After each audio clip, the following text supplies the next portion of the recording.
పని పాట లేని కన్వర్జేషన్‌ను బాలకృష్ణ అనే వ్యక్తి తీసుకొచ్చాడు అసెంబ్లీలో. అసలు ఆయన మాట్లాడాల్సింది ఏంది? అసెంబ్లీలో ఆయన మాట్లాడాల్సింది ఏంది? ఆయన తాగి మాట్లాడింది ఏంది? ఒకప్పుడు నువ్వు ముఖ్యమంత్రిగా ఉండేటప్పుడు నువ్వెలా మాట్లాడావు అచ్చెన్నాయుడు గారిని ఉద్దేశించి, చంద్రబాబు నాయుడు గారిని ఉద్దేశించి ఎలా మాట్లాడావు? నీ హావభావాలు ఎలా ఉన్నాయి జగన్మోహన్ రెడ్డి?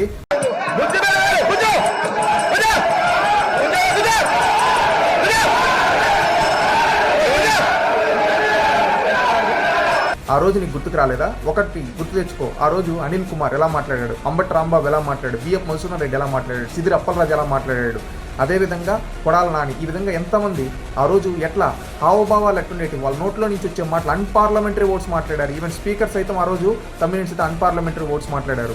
ఆ రోజు చంద్రబాబు నాయుడు గారు సభను కంట్రోల్లో పెట్టానంటే సభను కంట్రోల్ చేయడం లేకుండా వ్యక్తిగత హనం చేసి ఆయన బూతులు పెట్టి బయటకు పంపించారు. ఆ రోజు మీరు గుర్తుపెట్టుకోండి. ఈ రోజు సభ కంట్రోల్లో జరుగుతుంటే నువ్వు సభకు వచ్చే దమ్ము లేక ఈరోజు బాలకృష్ణ గారిని ఉద్దేశించి ఎట్లా పట్టు బాలకృష్ణ గారి కాలుగోటికి సరిపోవు. నువ్వు గుర్తుపెట్టుకో, బాలకృష్ణ గారు చేసిన సహాయాల్లో 1% నువ్వు చేయలే సహాయాలు. నువ్వు బాలకృష్ణ గారి గురించి మాట్లాడేది. శాసనసభ్యుడు ఎవరైనా శాసనసభలో లేచి మాట్లాడే హక్కు ఉంది. నువ్వు అంటున్నావు అసలు మాట్లాడే అవకాశం లేదని. నీకు చేత కాదు. నువ్వేంటే నువ్వు ఒక శాసనసభ్యుడిగా ఉండి కనీసం శాసనసభ రాకుండా భయపడిన నువ్వు కూడా ఈరోజు కౌంటర్ చేస్తుంటే జనాలు నవ్వుతున్నారయ్యా, గుర్తుపెట్టుకో.